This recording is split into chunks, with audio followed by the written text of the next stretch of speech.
Bonjour mesdames, c'est Isabelle de chez Scrapbook Toujours. Aujourd'hui, je voulais vous montrer comment faire une petite boîte comme ça, toute mignonne. Moi, j'en ai profité pour faire une petite boîte de Pâques avec des petits cocos dedans. C'est trop bon. Donc, c'est sûr que vous pouvez y mettre ce que vous voulez. Moi, cette année, ça va être mes petits projets de Pâques que je vais donner à ma famille. Donc, je vous montre comment faire cette petite boîte vraiment toute simple. J'ai commencé par tailler mes cartons que je vais avoir de besoin. Le fond, en fait, regardez ici, là, on va faire le fond de la boîte. Et après, on va faire la décoration, on va faire le petit papier qui va par-dessus. Le carton, pour faire la base, ça prend quand même un carton assez épais. Il va avoir 4 pouces par 4 pouces et demi. Puis, excusez-moi les Françaises, mais j'ai aucune idée en centimètres qu'est-ce que ça donne. Donc, je sais qu'il existe des sites où ce qu'on peut faire la conversion. En centimètres, je ne le sais pas. Donc, mon carton a 4 pouces par 4 pouces et demi et je vais plier de tous les côtés 1 pouce. Donc, je vais utiliser ma tranche. Ici, c'est écrit 1 pouce. Donc, je vais venir le mettre ici. Et puis, avec mon marqueur ici, je cherche mon mot, là, mais pour plier, je vais juste venir faire un trait comme ça. Et je vais faire ça de tous les côtés. Moi, j'ai l'habitude de donner à Pâques à mes enfants. Tu sais, je donne pas des gros cadeaux, mais une petite pensée.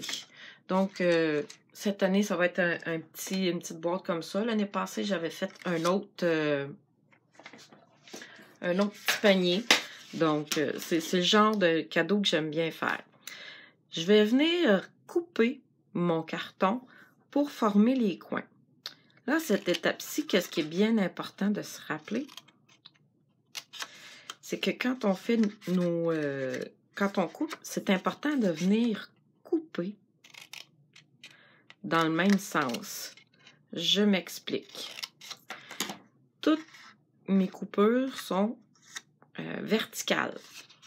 Je n'ai pas coupé là, puis coupé dans l'autre sens. Donc, c'est ce qui est important de se rappeler. Donc, je vais venir former mes plis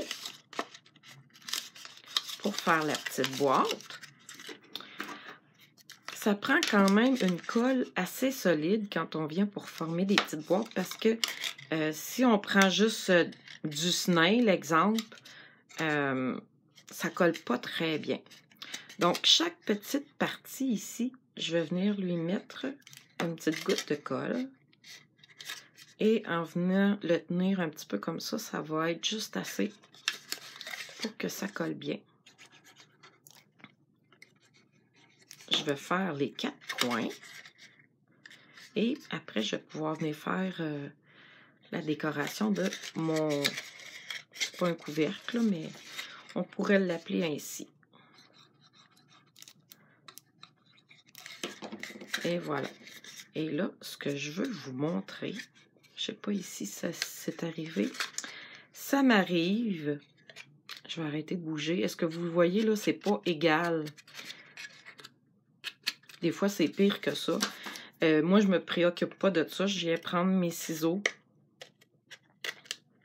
et je viens l'enlever. Donc, si ça vous arrive, là, inquiétez-vous pas, là. Des fois, c'est pire que ça. On vient juste l'enlever au ciseau et ça paraît plus. Bon, je vais le faire tantôt. Le fond de ma boîte est déjà fait. Je vais venir prendre mon papier à motif qui a 6 pouces et 3/4 par 2,5. Encore une fois, je vais venir utiliser ma tranche et je vais venir faire des pliures. Là, on va le faire dans l'autre sens parce que, regardez ici, les pliures, c'est 2 et 1,16, 3 et 1,16, 5 et 1,8, 6 et 1,8. Donc là, c'est bien important d'apprendre nos pouces et nos fractions. Donc, 1 pouce, 2 pouces. Attendez un petit peu, je vais regarder, voir si je suis capable de zoomer un peu pour que vous voyez mieux. Donc, je vais m'installer comme ça. Comme ça. Donc, 2 et 1,16. Chaque petite ligne équivaut à 1,16. Donc, 2 et 1,16 est ici. Je vais venir plier. 3. Chaque petite ligne, c'est 1,16. Donc, 3 et 1,16. Juste ici. Et après ça, c'est 5 et 1,8. Je continue de glisser mon papier. Là, les 1/8e, c'est pas les petites lignes. C'est les autres un petit peu plus grandes qu'il y a à côté. Donc, c'est pas celle-là. C'est l'autre à côté. Ici, c'est la première. Donc, 5 et 1/8. Et 6. C'est pas la petite.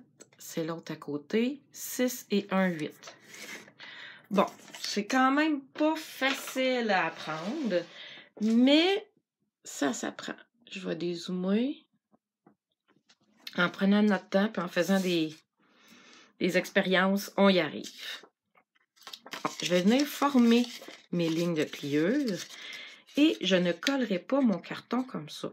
Je vais vraiment prendre le temps de venir le déposer sur ma boîte pour venir le coller. Si on le fait comme ça, ça se peut qu'il soit trop petit. J'exagère, là, mais ça se peut qu'on le fasse comme ça, là, puis la boîte, elle ne rentrera pas dedans.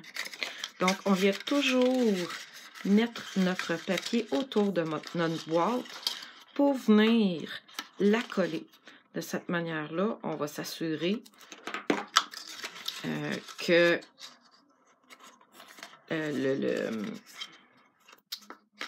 le contour de la petite boîte, ça va bien glisser dedans. Et voilà, ma petite boîte est déjà terminée.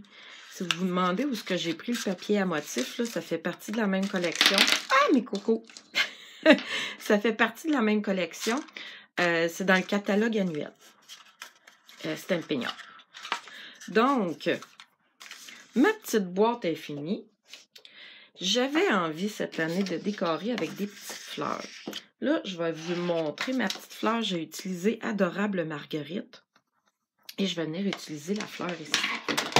Mais, si vous êtes comme moi cette année et que vous n'avez pas de petits lapins, ben, fouillez dans vos jeux d'étampes. Vous avez sûrement des jeux d'étampes de fleurs ou d'animaux mignons, comme un petit cochon.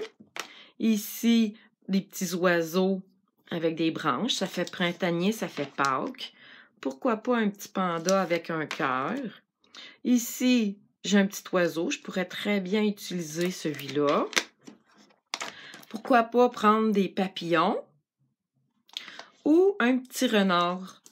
Donc, allez fouiller dans vos jeux d'étampes que vous avez. Vous avez sûrement quelque chose que vous pouvez utiliser pour Pâques. Ici, je vais venir faire ma fleur et je vais la mettre ton sur ton.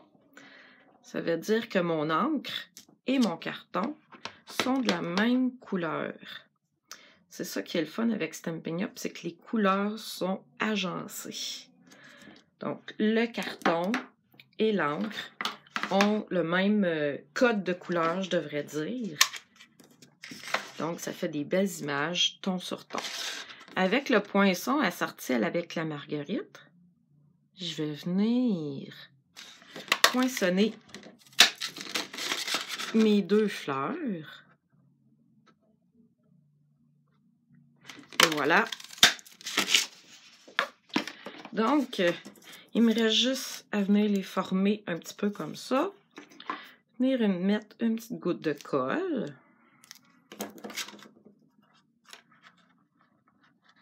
Vous voyez, c'est quand même assez rapide à faire. Surtout que là, je vais en avoir plusieurs. Ah, ça bouge. Ben oui, ça m'arrive des fois. Surtout quand on prend de la colle liquide. Comme ça. comme ça. Je vais venir le tenir. Et pour compléter ma petite boîte, j'ai des petits brillants ici, des gemmes à facettes que ça s'appelle. Et je vais venir en prendre un gros avec mon vœu de Pâques que j'ai étampé. Ça aussi, il a fallu que j'y aille chercher dans mes jeux d'étampe que j'avais, parce que j'avais pas de vœux de joyeuse Pâques récents. Donc, regardez, c'est mignon. Il me reste juste à venir mettre mes petits cocos dedans. Puis, ma petite boîte est faite. Donc, il m'en manque encore quelques-unes, là. Mais principalement, ça va être mon petit cadeau de Pâques cette année. Si vous aimez mon vidéo, n'hésitez pas à le partager. J'aimerais ça que le plus de monde possible le voit. Puis, venez vous abonner sur ma chaîne YouTube. Ça s'en vient super bien. J'ai au-dessus de 700 abonnés sur ma chaîne YouTube. Donc, partagez, ça me ferait vraiment plaisir. Et au plaisir de se revoir. Merci, bye bye!